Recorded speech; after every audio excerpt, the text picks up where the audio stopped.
Hello YouTube and Facebook family, it is your girl Brittany Williams with my thoughts. I haven't figured, my glasses are so huge that no matter where I position them, the ring light does a reflection. I'm trying to keep it from being on my eyes, but I just wanted to say it is Juneteenth 2021 and we are celebrating the emancipation of our brothers and sisters who were the last ones to find out that they had been freed. Okay, so I just want to read you a little bit of this article, which is just amazing, called "The Historical Legacy of Juneteenth." On Freedom's Eve, or the eve of January the 1st, 1863, the first watch night service took place. On that night, enslaved and free African Americans gathered in a church and private homes all across the country, awaiting the news that the Emancipation Proclamation had taken effect. At the stroke of midnight, prayers were answered, as all enslaved people in the Confederate States were declared legally free. Union soldiers, many of whom were black, marched onto plantations and across cities in the South, reading small copies of the Emancipation Proclamation, me and them words, spreading the news of freedom in the Confederate States. Only though the 13th Amendment did the emancipation end slavery throughout Washington State. Only through the 13th Amendment did the emancipation end slavery through the United States. But everyone in the Confederate territory would not immediately be free. Even though the Emancipation Proclamation had been made effective in 1863, it could not be implemented in places still under Confederate control.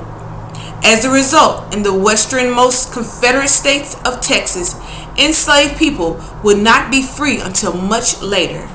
Freedom finally came on June 19, 1865, when some 2,000 Union troops arrived in Galveston Bay, Texas.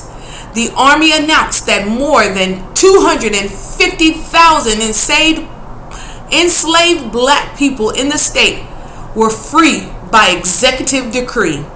This day came to be known as Juneteenth by the newly freed people in Texas. So I don't know if you guys are going to be able to see it, but listen. There's a photo of the copy of the paperwork, the proclamation, signed by yours truly, the late President. Oh, he'd be super old now, but President Abraham Lincoln. I really just like to reflect on days like this. I like to participate in as many events as possible. I like to have my children at these events. This will be the first year that I will, in a long time, that I will have both my son and daughter. And so it will be very interesting to hear her input on this day.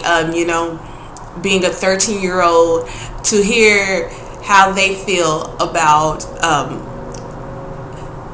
knowing that even after the proclamation was signed and put in effect, people were still kept enslaved. There's different forms of slavery, and if you ask people of color, there's still a form of slavery still going on, and it's mental, and it's the mental chains that we fight against that have our society entangled in what we call racism and the classes of, well, your skin is darker than my skin, so you ain't good enough, and your skin lighter than my skin, so you a saint.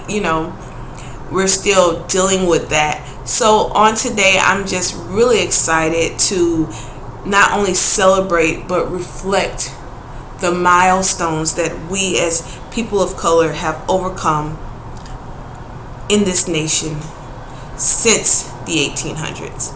I'm your girl Brittany Williams with my thought. Eat you some barbecue. Hug a couple of family members you haven't been able to hug in over a year. And happy Juneteenth to you all. Love you guys. You're worth it, and I'll see you on the other side of this, okay?